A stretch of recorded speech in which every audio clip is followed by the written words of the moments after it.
দাঁত বন্ধ করেন।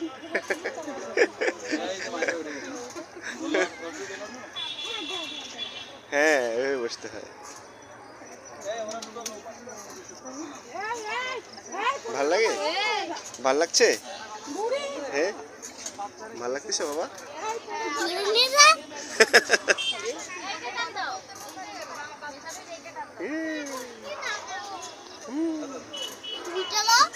হ্যাঁ, তুলছি তো। ছবিও তো। আচ্ছা, ছবিও নিচ্ছি ভিতরে। ভিতরে ভিতরে ছবিও নিচ্ছি। এই যেই কাছে আসছে সেই ছবি নিয়েছি। এই বাহ।